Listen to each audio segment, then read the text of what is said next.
In this lesson we are going to discuss factor theorem, but उससे पहले we have some frequently occurring determinants. ठीक है, competition point of view से बहुत important है. कुछ determinants है and you are supposed to memorize their results. क्यों बोल रहा हूँ ऐसा कि आपको याद रखना है? बिकॉज कंपटीशन में ये डिटर्मिनेंट्स पूछे जाते हैं, अक्सर आते रहते हैं, रिपीट होते रहते हैं. That's why I am saying so. You are suppose to memorize their result. First is we have this 3/3 order symmetric determinant. ठीक है, ये मेन डायगोनल हो गई. बाकी you can see H H G G F F. तो जो elements हैं about main diagonal कैसे हैं? सिमेट्रिक है. ठीक है, तो ये क्या है? एक सिमेट्रिक डिटर्मिनेंट है और इसकी वैल्यू होती है आपकी A B C plus 2 FGH minus AF² minus BG² minus CH². ठीक है, इफ़ यू रिमेंबर आप +1 में हमने स्ट्रेट लाइन की थी, पेयर ऑफ स्ट्रेट लाइन, वहाँ भी हमने ये बताया था, है ना. जो जिन बच्चों ने की है +1 में पेयर ऑफ स्ट्रेट लाइन उनको पता होगा. नहीं पता कोई बात नहीं, अब इसको याद कर लिया. ठीक है, फिलहाल तो याद कर लिया, बाकी आप इसको प्रॉपर्टीज़ वगैरह लगा के सॉल्व करोगे, इतना आ जाएगा. Now next succulent. अब इसको सर्कुलेंट क्यों बोला है? इसमें क्या हो रहा है, जैसे ये ABC है. ठीक है, अब क्या किया हमने यहाँ पे? पहले B कर दिया, साइक्लिक ऑर्डर में चल रहा है, फिर BCA, फिर C पहले आ गया, CAB, ऐसे साइक्लिक ऑर्डर में चल रहा है. सो दिस इज़ व्हाट, इसको हमने नाम दिया सर्कुलेंट डिटर्मिनेंट. इसकी वैल्यू होगी 3ABC minus A³ minus B³ minus C³. ठीक है, अब ये भी एक सिमेट्रिक, आपका सिमेट्रिक डिटर्मिनेंट है. ये main diagonal you can C BBCCAA. तो यहीं पर यहाँ से भी इसका आंसर आ सकता है. अब A की जगह तो आप क्या रखोगे? A रखोगे. इन प्लेस ऑफ B कहाँ है? यहाँ B की जगह C आ जाएगा. इन प्लेस ऑफ C की जगह क्या है यहाँ पर? B. तो ऐसे रखोगे, है ना. तो इस यहाँ से भी आप ये ऑब्जर्व कर सकते हो. एंड देन यहाँ से माइनस कॉमन लेने के बाद हमारे पास बचता है A³ plus B³ plus C³ minus 3ABC. और ये तो हमारे पास एक आइडेंटिटी है ना. 8th-9th में भी आपने पढ़ी होगी. And this is further equals to A plus B bracket A² plus B² plus C² minus AB minus BC minus CA. Got it. So remember this. इस फॉर्म में भी याद रखना है और इस फॉर्म में भी याद रखना है. ठीक है, बाकी सॉल्व करना चाहते हो सॉल्व भी कर सकते हो. कॉलम 1 में तीनों कॉलम ऐड कर लो, यहाँ A plus B plus C हो जाएगा. उसको बाहर कॉमन ले लोगे, ये वाला फैक्टर तो आपको मिल ही जाएगा. देन वी विल गेट 1 1 1, दो जगह 0 बना के एक्सपेंड करोगे तो इतना आ जाएगा. आई होप कि समझ में आ गया, but you are suppose to memorize. Then कुछ इस तरह के डिटर्मिनेंट्स. अच्छा, ये हम ऑलरेडी सॉल्व कर भी चुके हैं अपने एग्जाम्पल्स में, है ना. NCERT में बोर्ड लेवल पर ये क्वेश्चन पूछे जाते हैं सॉल्व करने के लिए, but competition point of view से आपको याद रखने हैं. सो इनको हम साइक्लिक डिटर्मिनेंट ही बोलते हैं. सो यहाँ पर जैसे 1 1 1 है, सॉल्व करने के पर्पज से तो क्या करोगे? दो जगह 0 बनाओगे, एक्सपेंड कर दोगे. यहाँ भी दो जगह 0 बना के एक्सपेंड करोगे, यहाँ भी दो जगह 0 बना के एक्सपेंड करोगे. So this is equals to A minus B B minus C C minus A and 1 1 1 ABC A³ B³ C³. This is equals to, इतना तो आएगा ही, A minus B B minus C C minus A. एक factor और आएगा A plus B plus C. यहाँ पर हमारे पास है 1 1 1 A² B² C² A³ B³ C³. तो ये फैक्टर तो आएंगे यहाँ पर A minus B B minus C C minus A and एक फैक्टर आएगा AB plus BC plus CA. Clear. तो बोर्ड में भी पूछे जाते हैं, वहाँ तो आपको प्रोसीजर से प्रॉपर्टीज़ लगा के सॉल्व करना पड़ेगा, लेकिन कंपटीशन के पर्पज से फिर से कह रहा हूँ, मेमोराइज इट. चलिए आगे चलते हैं. Next is factor theorem.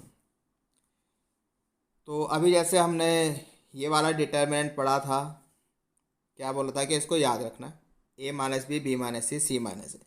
ठीक है, बोर्ड में क्वेश्चन आता है तो प्रॉपर्टी लगा के आप यूज़ करो. ठीक है, और बाकी कंपटीशन में नहीं आपको याद है तो we have a theorem called factor theorem. उसकी हेल्प से हम बहुत इजीली निकाल सकते हैं.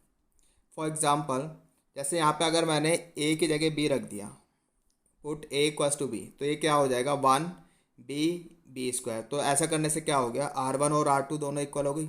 इसका मतलब डिटरमिनेंट की वैल्यू 0 आ गई। इट मीन्स ये a माइनस बी इसका फैक्टर है, a माइनस बी इसका फैक्टर हो जाएगा।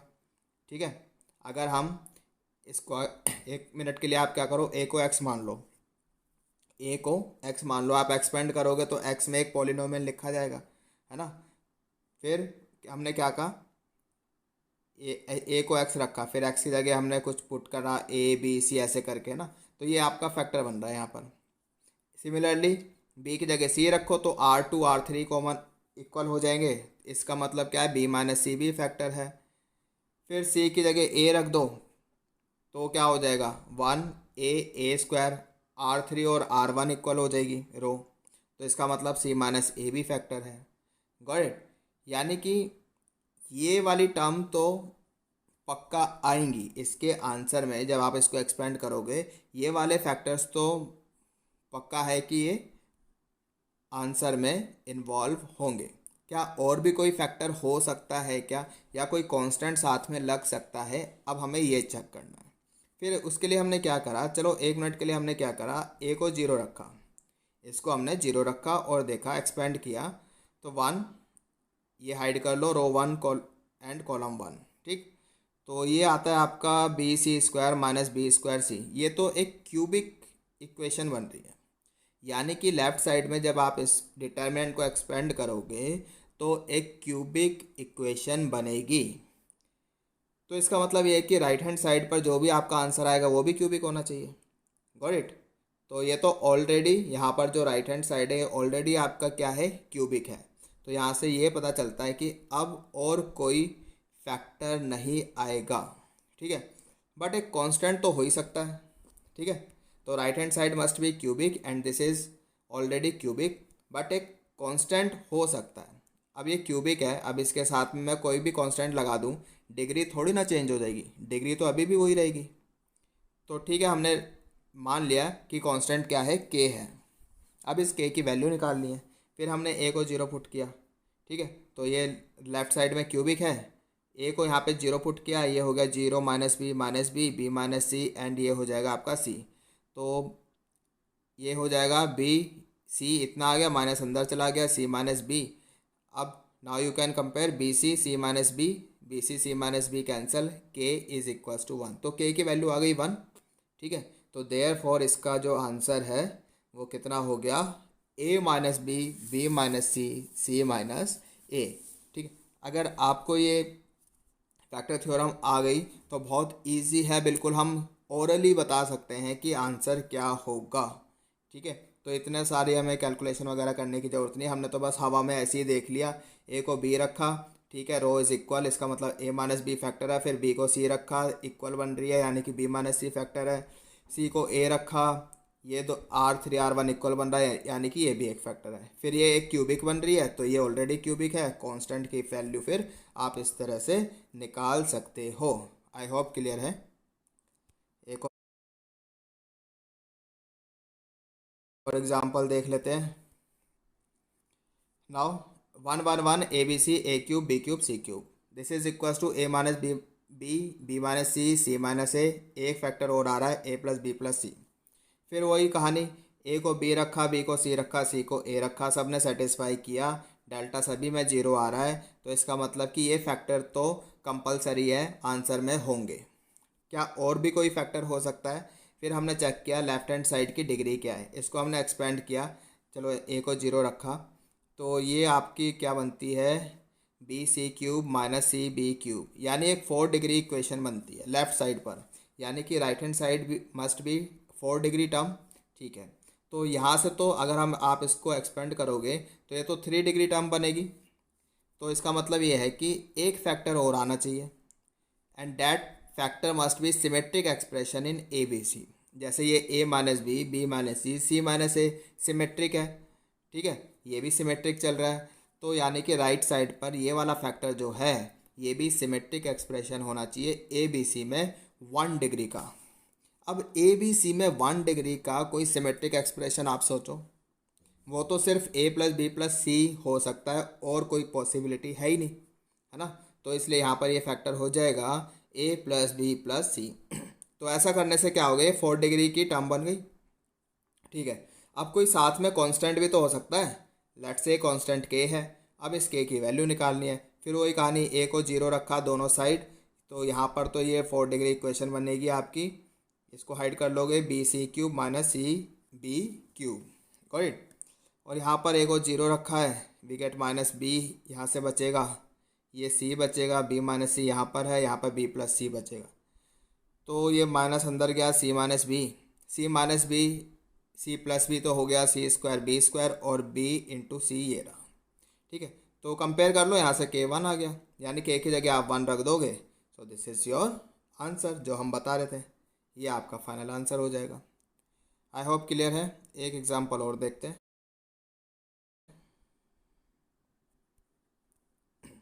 1 1 1 A square B square C square A cube B cube C cube.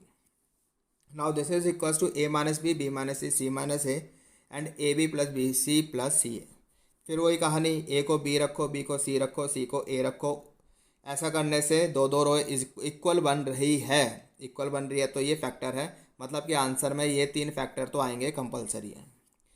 अब ये तो आपकी 3 डिग्री की इक्वेशन बन रही है, और राइट लेफ्ट हैंड साइड पे कितने डिग्री की इक्वेशन बनेगी, इसको आप मल्टीप्लाई करो, first row first column hide करो, we get B square C cube minus C square B cube. ये तो 5 डिग्री की इक्वेशन बन रही है। मतलब ये है, अगर ये 5 डिग्री की इक्वेशन बन रही है, तो यहाँ पे ये तो 3 डिग्री की बन रही है, यानी कि ये वाला जो फैक्टर है यहाँ पर, ये 2 डिग्री का एक सिमेट्रिक एक्सप्रेशन होना चाहिए ए बी सी में। 2 डिग्री का symmetric expression in terms of A B C. अब आप कोई सिमेट्रिक एक्सप्रेशन सोचो in terms of A B C, जिसकी डिग्री कितनी हो, 2 हो। तो कुछ बच्चे बोलेंगे ठीक है, ए square B square C square. फिर कुछ बच्चों ने बोला ऐसा भी तो हो सकता है, A B plus B C plus C A. ठीक है, ऐसे भी हो सकता है और ऐसे भी हो सकता है। तो फिर मैं क्या बोलूँगा, ठीक है कोई बात नहीं, इन दोनों को क्या करो, मर्ज कर दो। मर्ज इन द सेंस ऐसे लिख लिया, alpha A square B square plus C square plus mu A B plus B C plus C A, got it. अब हमें करना क्या है, अल्फ़ा और म्यू की वैल्यू निकालनी है। ये कैसे निकालेंगे, हमने दोनों साइड ए को 1 मिनट के लिए क्या करा, 0 रखा। देन लेफ्ट साइड बचेगी आपकी B square C cube minus C square B cube. जहाँ जहाँ ए दिखाई दे रहा है 0 रख दो, minus B C B minus A C, यहाँ पे बचेगा सी, यहाँ पर ए 0 हो गया, lambda B square plus C square हो गया, यहाँ पर म्यू ये 0 हो जाएगा, यहाँ पर भी ये 0 हो जाएगा, बी सी बचेगा। तो we have to compare like terms, coefficients of like terms. तो यहाँ पर हमने कंपेयर किया, you can compare yourself. तो यहाँ से म्यू की वैल्यू, ये B C, C minus B बनता है, ठीक है। तो यहाँ से कंपेयर कर लो, ये सी माइनस बी और यहाँ पर बी सी बचेगा आपका। कितना कॉमन आ रहा है भाई, यहाँ से बी स्क्वायर कॉमन आ सकता है, सी स्क्वायर कॉमन आ सकता है, बिल्कुल आ सकता है, ठीक।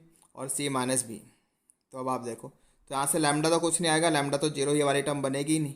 यहाँ से आपका म्यू कितना आ रहा है, 1 आ रहा है। बी सी यहाँ से आ गया, ये एक्चुअली में बी सी स्क्वायर होगा, बी स्क्वायर सी स्क्वायर होगा, तभी तो कंपेयर होगा, है ना। बी ये अंदर जाके मल्टीप्लाई होगा ना इसके साथ, तो ये बी स्क्वायर सी स्क्वायर कर लेना भाई यहाँ पर। तो बी स्क्वायर सी स्क्वायर ये रहा, और माइनस कॉमन ले लिया, ये C minus B. Now you can compare, इसको इससे कंपेयर करो। यहाँ से म्यू आ गया 1, और यहाँ से कुछ आएगा नहीं, लैम्डा इज इक्वल्स टू 0, यानी कि ये वाला पार्ट आपका हट जाएगा, सिर्फ इतना बचेगा। तो ये आ गया आपका इतना, A minus B minus C minus A B plus B C plus C A. साथ में कोई कांस्टेंट तो हो ही सकता है ना। फिर से वही कहानी, ए को 0 रखो दोनों साइड, और उसके बाद आप क्या करो, के की वैल्यू निकाल लो, जैसे पहले 2 एग्जाम्पल में हमने किया। तो इसमें भी के की वैल्यू 1 आ जाएगी, you can do yourself. So this is your final answer, A minus B minus C minus A B plus B C plus C A. I hope समझ में आ गया है फैक्टर थ्योरम क्या होती है। कंपटीशन में ही आपने इसका यूज़ करना है, ऑब्जेक्टिव क्वेश्चंस के लिए, बोर्ड में आप इसको यूज़ नहीं करोगे, ठीक है। तो शॉर्टकट मेथड है इस तरह के डिटरमिनेंट्स की वैल्यू को ऑब्ज़र्व करने का, क्या क्या फैक्टर्स आ सकते हैं, ठीक है, बिकॉज जो आंसर है यहाँ पर फैक्टर्स फॉर्म में ही है, इसलिए इसको नाम दे दिया फैक्टर थ्योरम।